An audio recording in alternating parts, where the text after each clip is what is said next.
Hello, everyone, and welcome to another episode of the Amicable Divorce Network podcast. For season 2, we are going chapter by chapter through our book, which is available on Amazon, which is Divorce Amicably, Your Road to Resolution.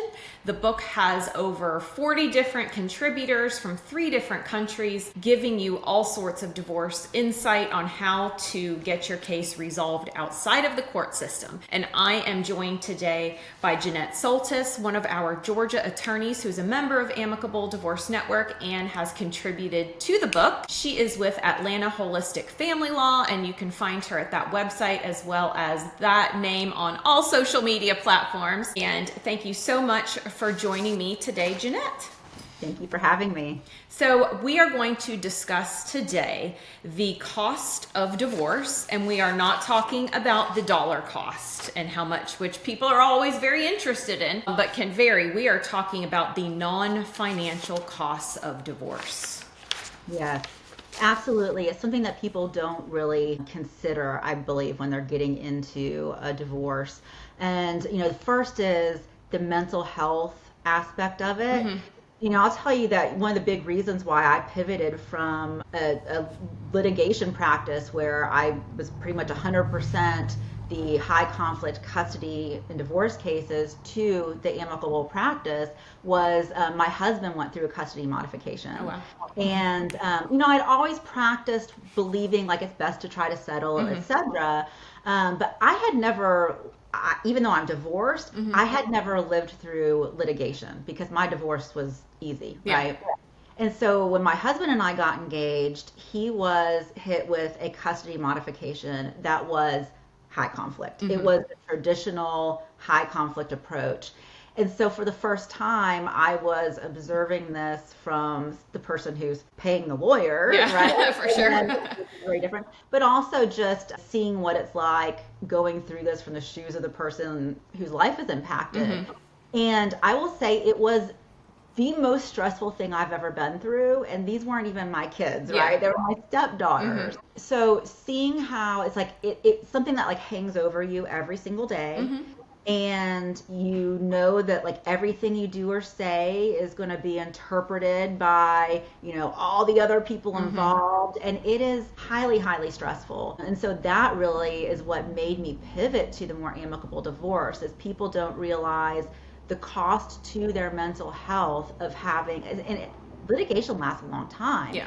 We are talking like, 12 months to, maybe even 3 years, depending on how contentious it is. Mm-hmm. And that's a long time to have your stress level constantly here. Yeah, absolutely. People don't think about it. They think they're upset about something, this knee-jerk reaction, I'm filing against you, we're going to go to court, we're going to do these things. And even if you're the person who's sort of putting the shot across the bow, so to speak, you need to realize it's going to come back at you. This is equal discovery, equal depositions, equal court time, equal stress for both sides. Mm-hmm. So think what you're dishing out and can you take it? Yeah, and people, I think, have the misconception that they're going to be able to file something with the court and a judge is going to hear them in a timely manner. Yeah, that's not real. That's not the reality. You file something with the court and maybe in the next 6 months you'll be able to get some issues in front of the judge. Mm-hmm, and, it's mm-hmm. just very, very slow. Yeah, unfortunately, there are no judges that I know anywhere and we are international with the Amicable Divorce Network. I know of no judges that are just sitting there waiting for somebody to file something so that they can give it all their time and attention. The reality of the court system is it is slow, it is clogged, and judges take a very routine result to things. Very, give me the facts, what's going on here. And then sometimes they even question, you guys couldn't resolve this? Did you go to mediation? And they want to know why they're having to spend their time as a judge on this case. Yeah, so all of those realities of what it's like to divorce through the court system just really skyrockets mm-hmm. that stress. Yeah. So another cost is relational costs, strains and broken bonds. So tell us about that. Yeah, absolutely. So especially if you have kids, you're going to need to be co-parenting with this person. Mm-hmm.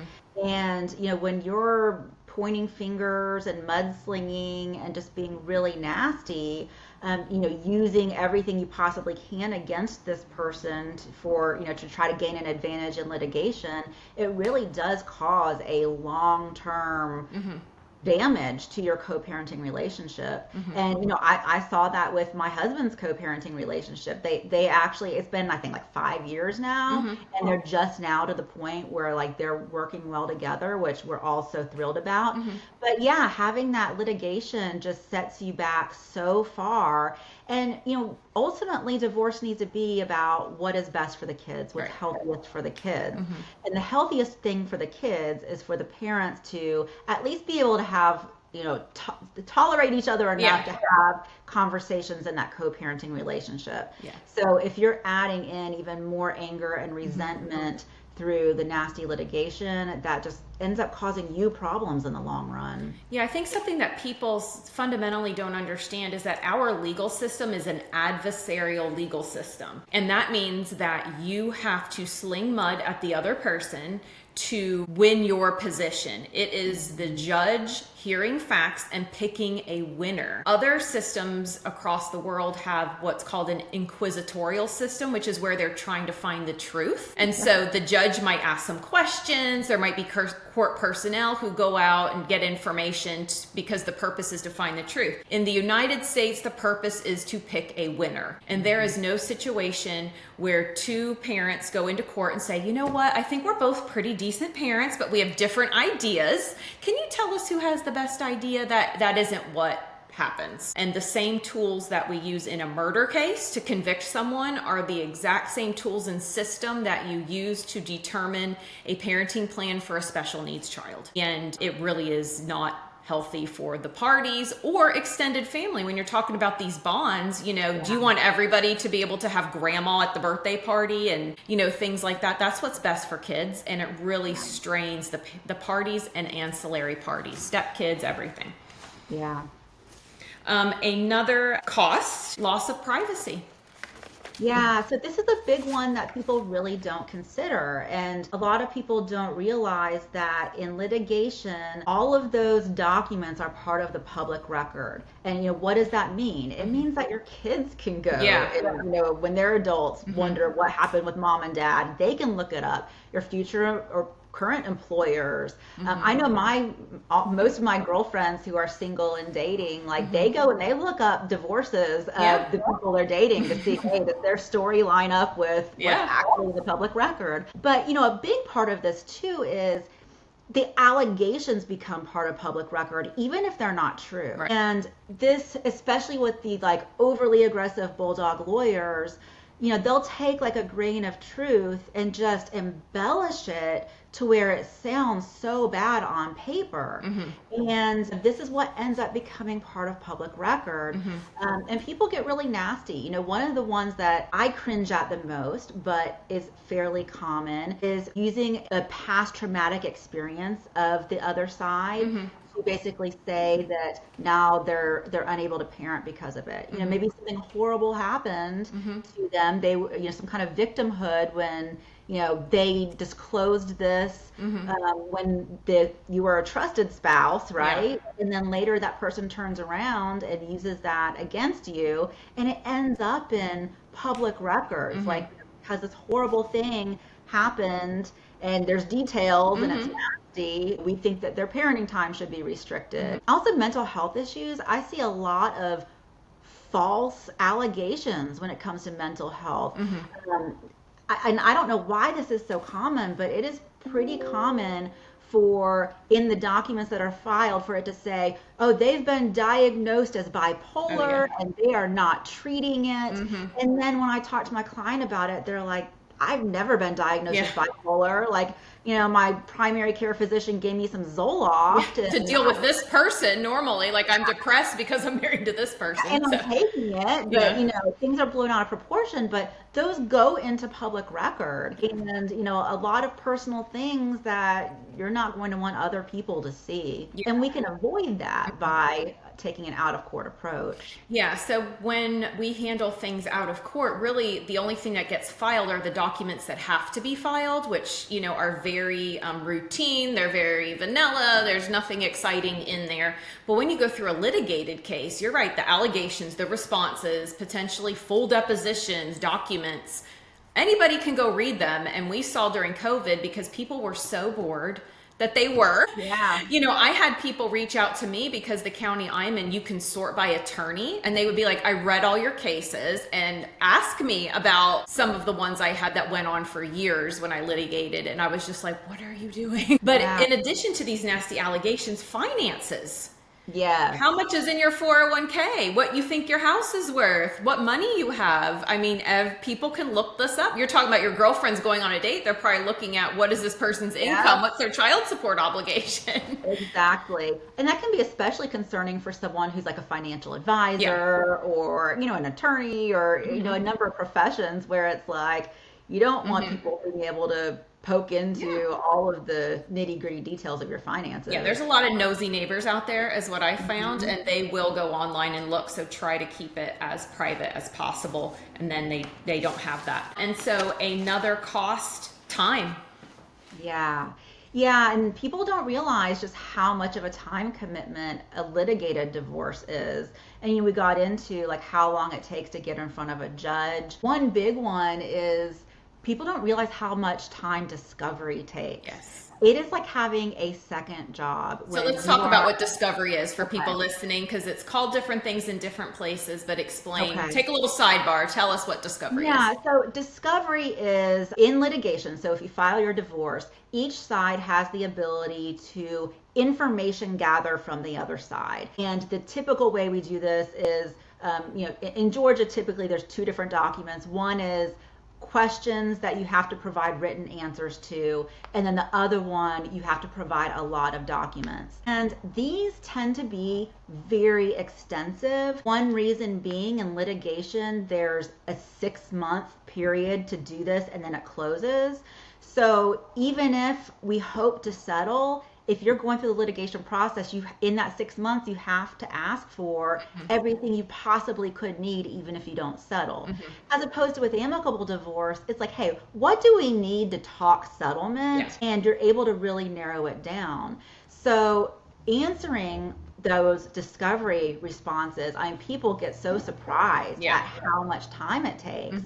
Because it's all written. It's like it's 1980 and you're sitting there, list all your bank accounts. One question that would drive me crazy all the time, I'm sure you saw, there's 2 questions. Please list all of your complaints that you have against the other party as a parent or as a spouse or both. And it's like, if I answer this question truthfully and list all of these myriads of answers that I've come up with, all of my grievances, that's going to really damage our co-parenting and some of it may be important and some of it isn't. And then if you didn't list it and bring it up later, it's a gotcha moment, but really you were just trying to get things settled and not rock the boat, and it's just like, it's so damaging to any sort of and the resolution. litigation process is not focused on it's not forward focused. It's not like, let's just problem solve, right? It's really about who did what, and it can get really messy. And then also people don't realize that with the courts are really inefficient, and you can get a hearing date, prepare with your lawyer and be ready for that hearing, show up, and then the judge says, I have too many cases on my calendar to hear today. I mean, this happens almost like all the time. Lately, it's like every time I've gone to court in the past probably 6 months, the judge has had too many cases on the calendar to hear. And so often you're bumped to another date. And I've had that happen like 2 or 3 times. And you're talking about taking off of work multiple days. I've had clients who are business owners, and they're like, I have to close my business and I'm not making money if I'm not open this day. And there's no way around it. Same with like vacations. I've had a client be like, hey, I have this huge, $20,000 vacation that's been booked for a year with my daughter or whatever, and these dates don't work for me. The judges don't care. They don't care if you have a personal conflict at all. And then you cancel the vacation, you eat all this money, you cancel the flights, you show up, and then they're like, just kidding, we don't have room for you today. Come back in 2 months. It's really awful. And people just don't understand the time commitment. It's not even the time commitments. It's really like how much time is wasted, and it's unavoidable. It's not like their attorney can do nothing about this. It is the way the process works if you go through the courts. Yeah, and in addition to that, if you are having a trial with witnesses, they are doing the same thing. So you're asking people to be a witness for you, to reroute their time and their schedule, and then they show up and same situation, they now are inconvenienced as well. So it really just has this ripple effect, and people really don't understand how much time it takes to actually get that face time with a judge. And then when it happens, they're pretty disappointed about what they are even able to talk about, because the judge is like, let's move through it, let's focus. Exactly. The judge wants the big picture. Something that a mediator told me early on in my career, actually they were telling the parties out of mediation, is that when you go in front of a judge, they just want the big picture, and they take a chainsaw and just cut it in half. Yeah. And with negotiations and mediation, it's like using a scalpel. Like that is really where you have the opportunity to be heard and for all of your concerns to be talked about, because judges aren't able to do that. Yeah. I had a case recently that came to me. The parties were already divorced. They had attorneys. They had a hearing. They presented all this evidence that one party was an EMT. And so they had a very unusual schedule, sometimes overnight, and it rotated and all these different things. And the judge basically heard that information, didn't have the bandwidth to deal with it, and gave them just a traditional parenting plan. Which is impossible for someone with that kind of schedule. Yeah. I mean, it was impossible for, both of them. And it was just chaos. And so they were like, can we sort this out in a better way? And that's just, something to understand. You're correct. If you have something careful, something detailed, whether it's financial, parenting plan, anything, you really want to take the time to sort that out through mediation. The judge just doesn't have the bandwidth. And some people also don't understand. Some judges know nothing about kids, care nothing about kids or finances. They could have been a criminal defense attorney, a personal injury attorney, and then they took the bench. They may just not have the background or bandwidth for some of these topics. Yeah, absolutely. So you spend an incredible amount of time educating them about these things, and that costs money. You got to have your expert there and all of that. So I'm so glad to see more and more people taking advantage of the amicable divorce process. We touched on the fact that it's confidential. We only put in the court system, what needs to go in there to get the judge to approve your divorce. But talk about how you've also found it to be efficient for parties. Yeah, it's so much more efficient. Okay, it's so much more efficient for parties because we can accommodate your schedule. We're not going to schedule a mediation when you have a big work trip. Most of my amicable divorces get resolved within 12 months. Yeah. Sometimes much quicker, but you're looking at, anywhere between 6 and 12 months, whereas with litigation, it's going to go over 12 months and you're probably looking at closer to 2 years. And we're just so much more efficient with it. We don't have the full extensive discovery. We limit our document exchange to what we need to discuss settlement. So, and I think just to touch on people, it's not because we're cutting corners in your case. It's because as professionals, we know in a litigation case, you're going to ask for 10 years of those records and you're going to pull one off the pile that's relevant for the case. And so we are asking for the one that we need, not the 10 years worth. Yeah, and with litigation, it's like you're asking for that 10 years just in case. Just in case. Right? Like just in case we need it, because you have that deadline at the 6 months.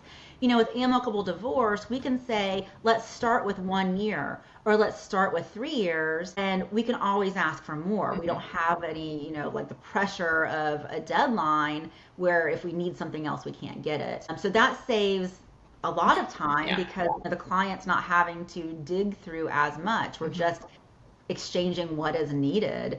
And of course, if we schedule mediations, it's not like court where it gets rescheduled. We're dedicating our time to the case. Every once in a while, an attorney or a mediator will get called into court unexpectedly.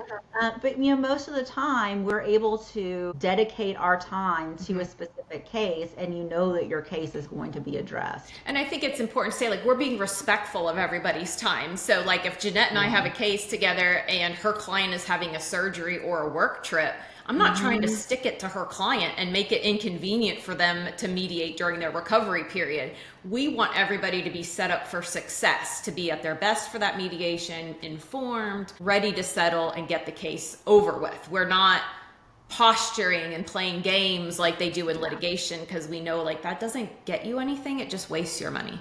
Exactly. Yeah. I think it's really hard for people to understand when they listen to things like this, because they are like, Well, if you would make more money doing it the other way, then there must be some sort of scam about this. Because why would attorneys who have a very bad rap, why would they agree to engage in a process and recommend it to clients when they will make less money per case? So I've had lawyers, lawyers say, why are you starting this law firm focusing on amicable divorce when you'll make less money? But my response to that is, first of all, I'm not making less money. I just have to help more people. Because you only have so much time, and now you have time to help more people. Exactly. I'm helping more people and doing it in a better way. Yeah. I think many people got into family law to help people, and some people got into it because they wanted to make money. They wanted the top dollar. Practice area to jump into, start immediately getting clients. So for people who are only in it because they're money driven, I do think it attracts a number of those folks. But a lot of us got into it because we wanted to help families. We really wanted to help people work on a problem and divorce healthy, and have realized the system just doesn't allow us to do that. And so this sort of parallel system to the court with amicable divorce does allow us to actually get to know your client, really work on what the problems are, and really come up with solutions for them. I find it to be very gratifying. I think you do as well. Exactly. Absolutely. Yeah. It's nice to have these cases and help people through a difficult time. So people listening, they want to reach out to you and they want to work with you. How can they find you?